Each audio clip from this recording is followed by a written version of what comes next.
And welcome back to EDH Deck Building. I am your host, Demo, and this is 20 cards you should be putting in your commander decks.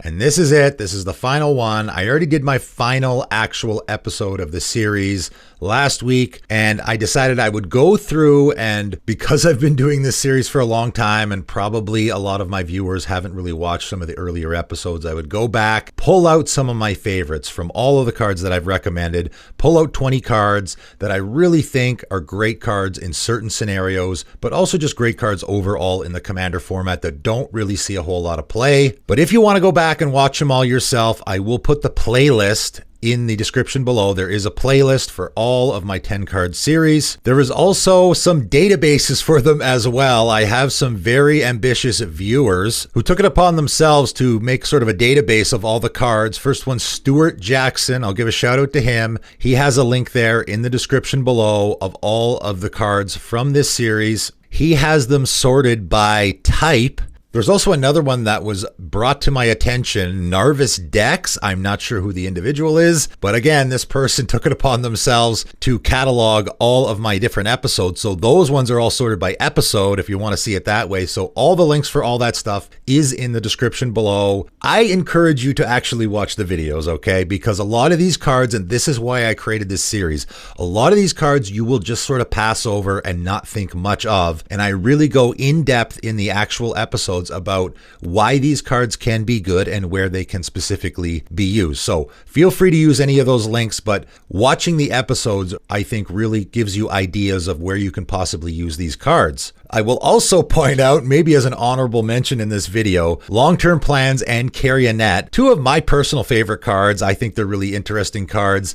I mentioned them twice. As I went through the alphabet, right, I went through once and then I went through again, and I accidentally mentioned these cards more than once in different episodes. Nothing wrong with that. I like both these cards, so I have no problem mentioning more than once. But let's get to the list. And first up, we're going to start today with Enzaren Runes. 2 red enchantment. As Enzaren Runes enters the battlefield, choose a creature type. Creatures of the chosen type don't untap during their controller's untap step. So this is the first card I ever mentioned on my 10 card series, #1 card in the #1 episode. And it's really one of the reasons why I started the series, is because it's a card I had never seen before, and I thought it was very usable in a commander game. First of all, it is a red Staxy piece, which you don't see very often. So it can be good in a Staxy sort of theme if you're not playing like white or something. Really great there. But you're choosing a creature type, so obviously you can completely hose any tribal deck. It is very likely that on a regular basis, when you have this in your hand, you will be playing against some sort of tribal theme. Tribal themes are all over the place in the format, but you also don't have to choose a tribe with this. You can just choose a creature type with this, right? If your opponent has a really big, nasty commander and it's a Voltron, so it can't be targeted, this is a great way to get around that, right? You can just pick whatever that commander's creature type is and just tap down your opponent's commander and it won't untap.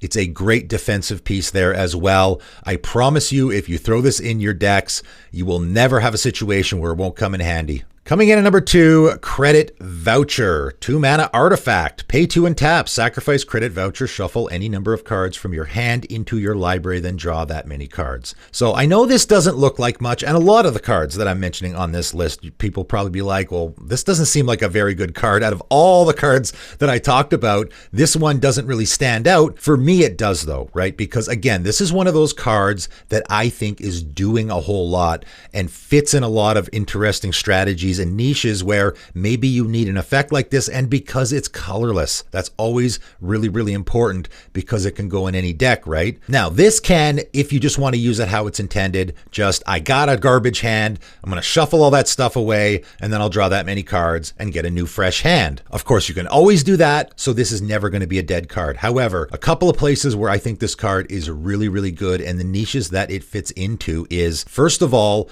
there are a lot of decks out there where you want cards in your library and you don't want them in your hand, right? If you have some sort of effect where maybe you're going to search your library for a card and cheat it into play, and if it's in your hand, that doesn't work so well, so you want it in your library. This is a great way in any of those strategies to shuffle those cards that you don't want into your hand into your library where you want them. The other great thing here is this is a draw a whole bunch of cards at once effect, which a lot of strategies want. You know, if you're not in a strategy that maybe is playing blue, or a lot of strategies that can draw a whole bunch of cards, wheel effects, right? This is sort of a wheel effect if you're not in a wheel color. If you want a whole bunch of draw triggers at once, this is a great way to do it. It's a colorless option for getting 4 or 5 or 7 draw triggers all at the same time. So a great include in a deck like that as well. Coming in at number 3, Dothi Embrace. 2 and a black enchantment. Pay black and a black, target creature gains shadow until end of turn. And so for those who weren't around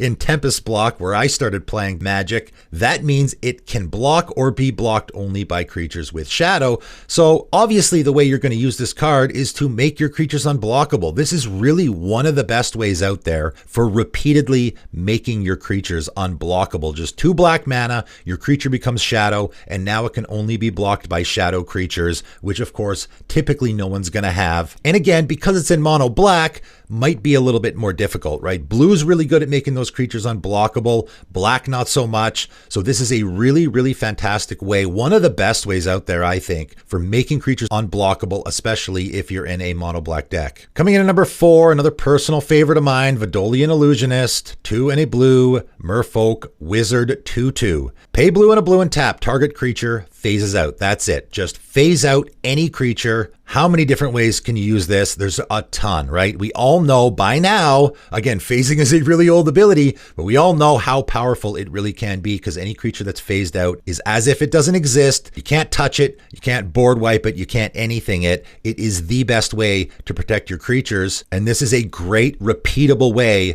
to protect your creatures. Just 2 blue mana and tap, but also you can use it on your opponent's creatures, right? And that's why I really, really like this guy. Any card that is going to be able to use on myself or my opponents, given whatever situation arises. I always love cards like that. So my opponent's about to attack me with that Blightsteel Colossus, or they're already attacking me with a Blightsteel Colossus, I just phase it out, no problem. Don't have to worry about it, right? Even if my opponent has, say, a really powerful commander and they're about to go off, I can phase out their commander on their turn. So now they can't draw a bunch of cards with their Corvold, or they can't proliferate at their end step with their Atraxa, or whatever the case may be, right? So you can even solve problems that way. There's just so many ways to use this card. I love it. It can go in any deck. Coming in at number 5, Divine Presence. 2 and a white enchantment. If a source would deal 4 or more damage to a permanent or player, that source deals 3 damage to that permanent or player instead. This is just such a really powerful effect in a commander game. Again, one of those cards that you look at, it doesn't really look like much,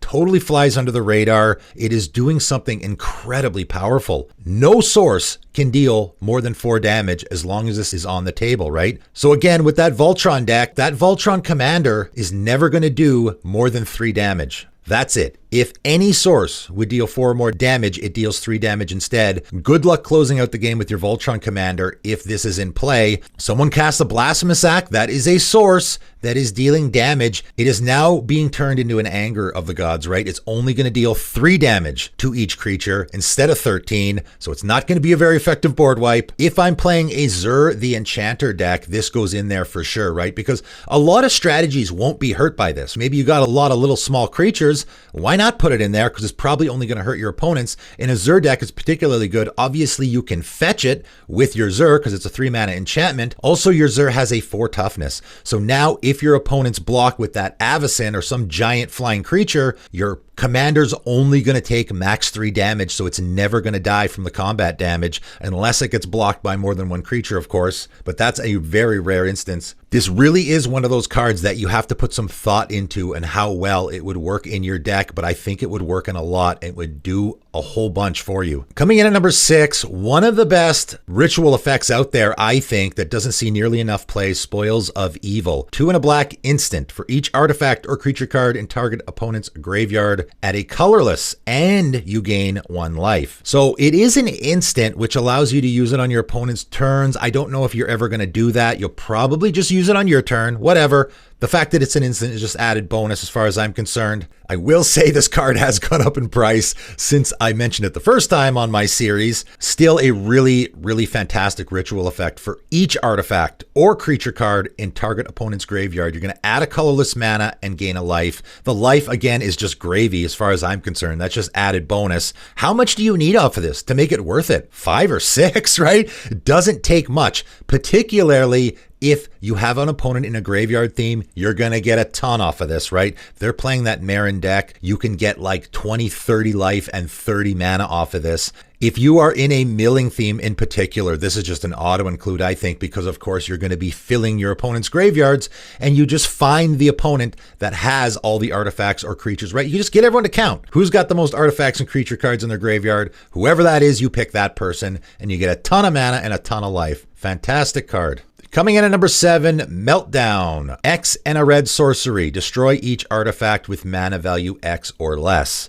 This is another card that, again, has gotten a lot more expensive, unfortunately, since I mentioned it on my video. Sorry, guys. There are downsides to doing this video. This one got a lot more expensive, in fact. But we all know why, because it is incredibly good against treasure tokens, right, which have been exploding in the format. I imagine that's a lot of reason why this has become more popular. Partly because I mentioned it, I assume. Also partly because treasure tokens are exploding, and this is just 1 red mana destroy all the treasure tokens in play. Anything that costs 0 is going to get destroyed. You'll also get those mana crypts, anything else like that, any 0 costed artifact, any artifact token, clues, whatever, 1 mana, you wipe the entire board. There really isn't anything better at it than this. But also, how about I put 1 mana into this, 2 mana into it? If I pay 3 mana for this card, I'm probably going to destroy all the mana rocks in play, the treasure tokens, the clue tokens, all that stuff. Tons and tons of value you can get out of this guy. Really great card in a commander game. Coming in at number 8, Moonring Mirror. 5 mana artifact. Whenever you draw a card, exile a top card of your library face down. At the beginning of your upkeep, you may exile all cards from your hand face down. If you do, put all other cards you own in exile with Moonring Mirror into your hand. So this is a card I mentioned on my 10 card series, and when I did, a lot of people are like, it's not that great. As a card draw option, not great. It really, really is. You have to play this card in order to understand how effective it can be. When I play this card, I have it on a couple of decks. My patrons are always trying to get it off the table because they know how much value it can add, right? This is even good in a card draw theme. If you're in a deck that is drawing lots of cards, this is fantastic because it's whenever you draw a card, you also exile a top card of your library face down. So if I cast a wheel effect, I'm going to draw 7 cards and exile 7 cards face down. Now on my upkeep, I can get all 7 of those cards that I've exiled face down and put them in my hand. And the cards that are in my hand will now get exiled with my Moonring Mirror. And they're not gone. Those cards have been exiled with Moonring Mirror. So when I come back around to my turn again, on my upkeep, I can get all those cards back again and put them in my hand, right? You can keep swapping back and forth. So if you're in a wheel deck or some deck where you're drawing lots, this is actually extra effective because every time you draw, you're getting an extra card exiled. Coming in at number 9, Earnest Fellowship. 1 and a white enchantment. Each creature has protection from its colors. Again, this is a card that I don't know. I just don't know how you don't put this in a 5-color deck. That's why I'm mentioning it. Even in a 4-color deck, I don't mention a lot of cards that help the decks that play more colors, but this is one that I just think it's got to be an auto-include in a 5-color deck, doesn't it? Your 5-color commander now has protection from all colors. That seems pretty good. Now, if you plan on casting auras or targeting your own commander, that might be bad, but typically I think it's probably a good thing for your commander to be unblockable for one,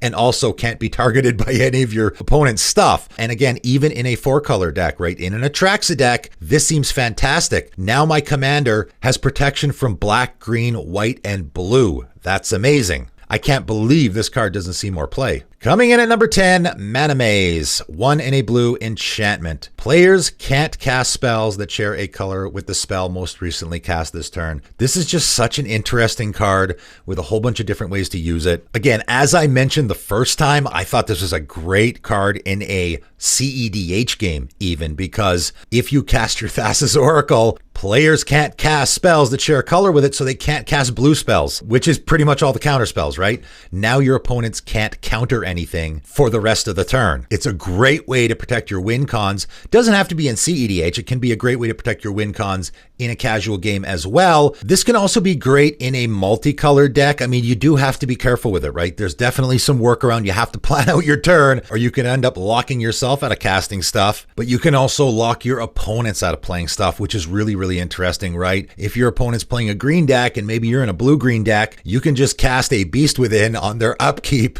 and now they can't play green spells for the rest of the turn. So that's another interesting way to use it. Coming in at number 11, Strands of Night, 2 black enchantment. Pay a black and a black and pay 2 life. Sacrifice a swamp, return target creature card from your graveyard to the battlefield. This just seems like a really great repeatable recursion effect. Repeatable recursion like this is rare in the format. Reoccurring Nightmare, as we all know, is banned, so you can't use that one. Other than that, there's not a lot of options for just repeatedly getting stuff out of your graveyard. This isn't once per turn. As long as you have swamps to sacrifice and the life and the mana, you can just bring creatures out of your graveyard over and over again. Obviously, it's particularly good in any theme where maybe you want to be sacrificing your lands, like maybe a Gitrog deck. I just think it's a great include there. It really is a very unique effect. Just being able to repeatedly get stuff out of your graveyard and put it directly onto the battlefield, that's a really powerful card. Coming in at number 12, Power Matrix, 4 mana artifact, tap, target creature gets +1/+1, and gains flying, first strike, and trample until end of turn. Another card that I just had to give a mention, personal favorite of mine, just fantastic in any Voltron strategy or in any strategy where you just want to be getting in for damage with your commander, right? The flying for me is the big one. It gives your commander evasion so that you can get in for damage. Now, of course, this is another one that has gone up in price quite a bit since I first mentioned it. Is it my fault? I don't know. I apologize if it is. Nevertheless, still a really fantastic card. It's just one of the cards that I think of first. Whenever I'm building a deck, for whatever reason, for my patrons or for my Underwhelming Commander series, it's a card that I immediately think of for, I just want to get in for damage with my commander. This is the easiest way to do it. Coming in at number 13, Scalding Salamander. 2 and a red salamander, 2/1. Whenever Scalding Salamander attacks, you may have it deal 1 damage to each creature without flying defending player controls. Man, that is just a really powerful ability that you do not see very often. I remember cracking this guy open in packs back in the day, and I thought he was terrible because I'm like, 1 damage, that's not very much. But of course, back then we all just played big beaters in our deck, so 1 damage didn't do anything. In a commander game, it can do a lot. There's a lot of little 1/1 creatures lying around all the time, but of course, where this becomes particularly good is if you can give it Death Touch. This guy is dealing the damage to those creatures. So if you're in any deck where you have a Basilisk Collar,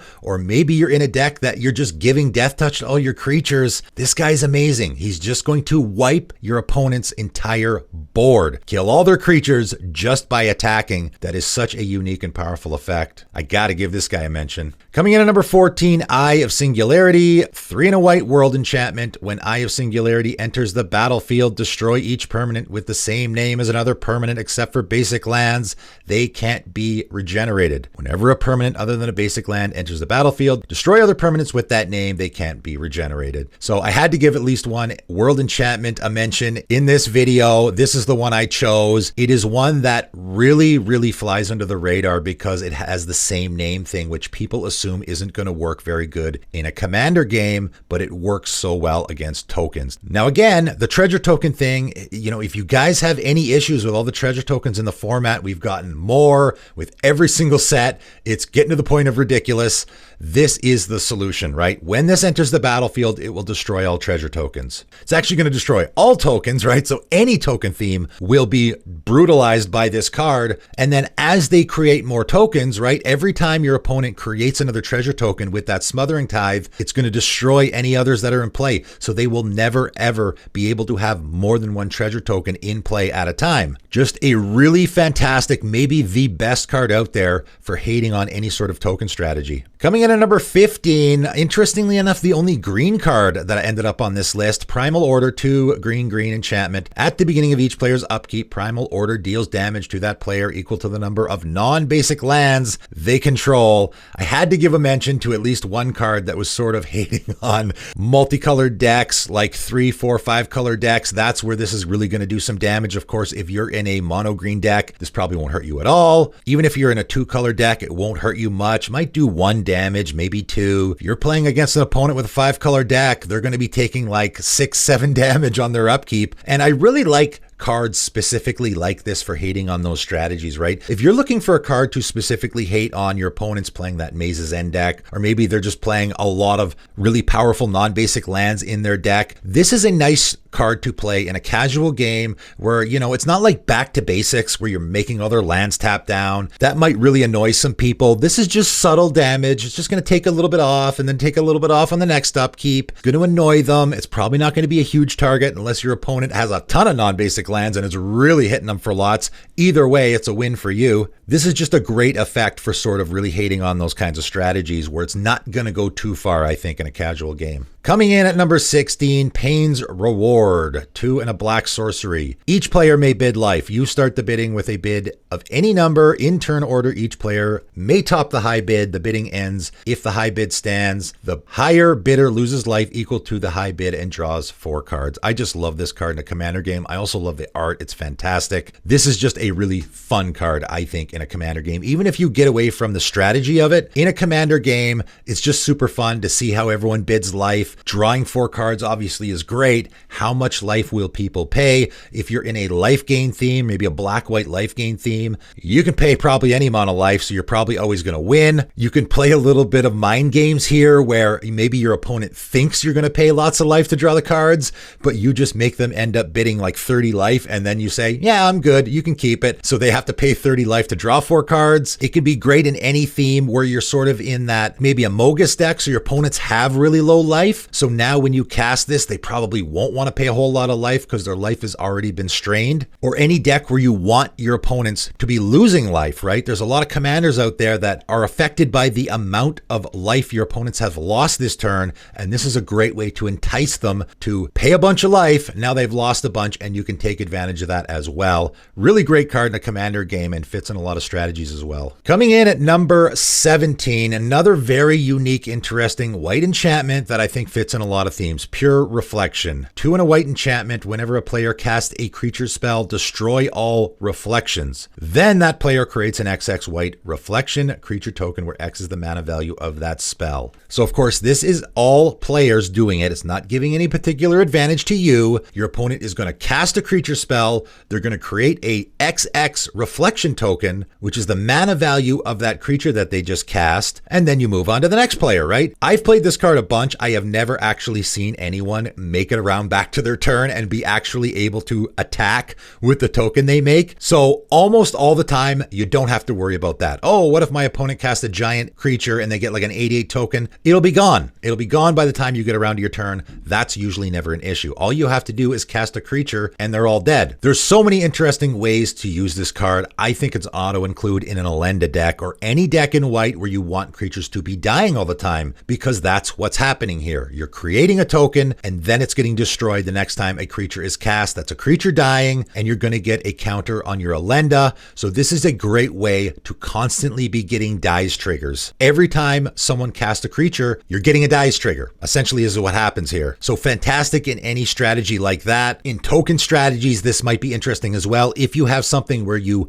want creatures to be entering the battlefield, like a Tristani deck, for example, every time you create that reflection token, you're going to get a bunch of life. Really interesting in a creature type changing strategy. And I had put this in my creature type changing deck that I did on my Building Janky Decks series. You can do a couple of different things here where you change the creature types of your creatures so that now whenever you cast a creature spell, you're going to create that reflection, but it won't be a reflection. It'll be something else. So now your reflections won't get destroyed. You'll just keep accumulating them. Or you can change the creature type of your opponent's creatures so that when a creature spell is cast, it's going to destroy all reflections. So all you have to do is change the creature type of one of your opponent's creatures or all of your opponent's creatures to reflections, and it will destroy all of your opponent's creatures. Another really interesting way to use this card. Just a very unique, interesting card. Coming in at number 18, another very underutilized card in Commander, Shivan Harvest, 1 and a red enchantment. Pay 1 and a red and sacrifice a creature to destroy target non-basic land.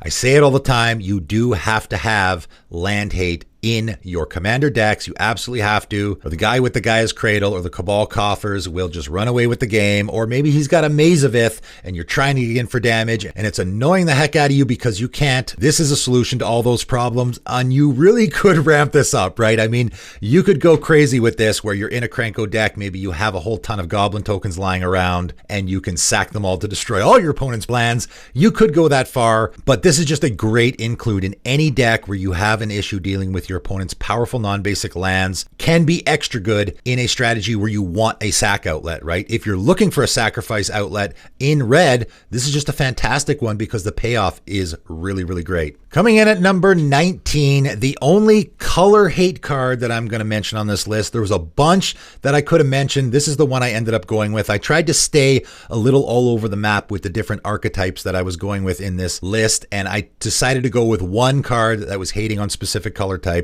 Dystopia, 1 black enchantment. Has cumulative upkeep, pay 1 life, which is no big deal, right? In a commander game, not a big deal at all. I say all the time about cumulative upkeep, it really gets a bad name. You play the card and then you don't have to pay anything until it comes around to your turn again. So it's probably going to affect, and especially in this case, going to affect all of your opponents before it gets back around to you. And then you just pay 1 life, no big deal. And then again, it goes all the way around the table. And the next time you have to pay 2 life. Really can keep this card around for a long, long time before you have to let it go. And what does it do? At the beginning of each player's upkeep, that player sacrifices a green or white permanent. That is really, really good. Obviously, you don't want to be playing green and white, so that's not going to work. You want this in any deck where you're in black and not in green or white. Of course, there's lots of those, and it's just going to hate on all those green and white players. It is near impossible that you're going to show up at a commander game and no one is playing green or white. Highly unlikely. I don't know if that's ever happened.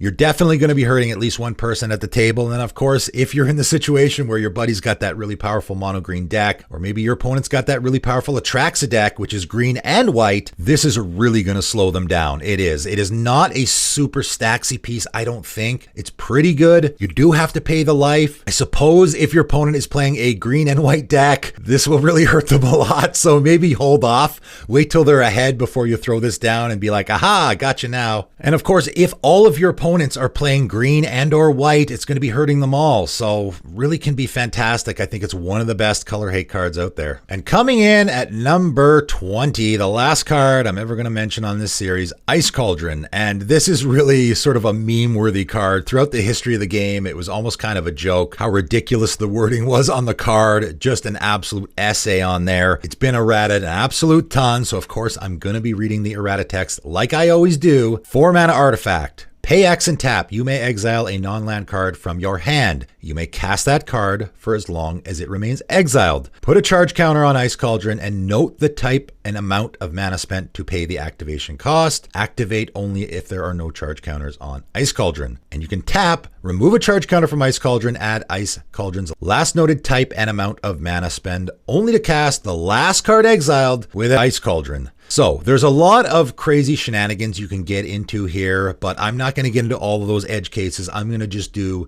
the main ways that I think you should be using this card. So first of all, it is important to note that the X can be 0, right? You don't have to pay any mana into this. So it is a very quick and easy way to get cards out of your hand. You got a card in your hand, your opponent cast a wheel, you can very quickly tap and save a card in your hand that you really, really need for later, and you may cast it at any time, right? This is like a Praetor's Grasp. Any card you exile with this, you can just stick it there. Maybe it's your win con. You may cast that card for as long as it remains exiled. For the rest of the game, it just sits there and you can cast it. Obviously, you have to pay the mana cost. You have to do the timing restrictions, all of that, but it will make sure that card is never lost. If you have a deck where you have a really important card that you want for the end of the game, at any point, you can just tap this, exile it. Your Ice Cauldron does not need to be in the battlefield. Your Ice Cauldron can be completely gone and you can still cast that spell at any time during the game. That's really important to note. Also a great way to get your hand empty. If you're in any deck, and there are a few out there where you want less cards in your hand, this is a great way to get cards out of your hand. Again, you don't have to put any mana into that first ability. You can just tap and exile a card for 0 mana. Also is really, really great in any of those exile tribal themes, and of course we've been getting a lot of those lately.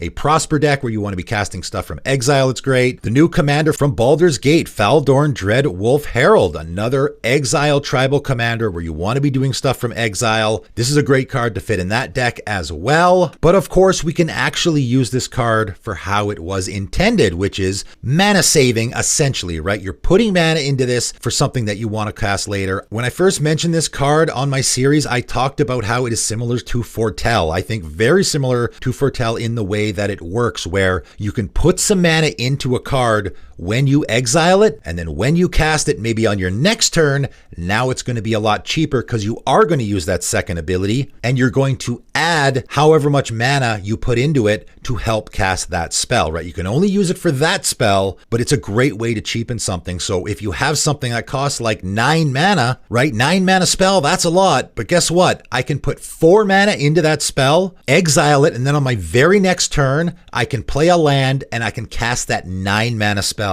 with only 5 lands. So it's also great in any deck where maybe you just have a lot of really expensive stuff and you want to get it out a lot faster. So many ways to use this card. I think it's definitely underplayed in the format. But that is it. That is all. 20 more cards that you should be putting in your commander decks. I hope you all enjoyed this series. And of course, as usual, if you are actually thinking of purchasing any of these cards from this video or any of my other videos, if you happen to check out any of the older ones, I do have a TCG Player link. Give it a click. It helps support the channel. I have sold a lot of cards for TCG Player, so they should be giving me like a bonus or something. And thank you to all you guys as well for the support in doing so. Like I said, the links are in the description below as well for those databases, those catalogs of the other episodes, but also the playlist is there, which I think you guys should check out because I do go in depth a lot to some of these cards, that how you might actually want to use them, because a lot of these cards, they go unnoticed for a reason, right? Because people just haven't figured out a great way to use them yet. And that's why a lot of them don't see play. And for all those who are sad about this series going away, I am going to start a new series where I talk about cards from specific sets. I think I'm going to do a top 5 from each set. Going into the older sets, I've already done top 10s and top 20s from all the new sets since my channel started. So obviously I won't be touching any of those, but I'll be going back, looking at all those old sets and talking about all the best cards from each of those sets for Commander. So stay tuned for that. But that is it for today, and thanks for tuning in.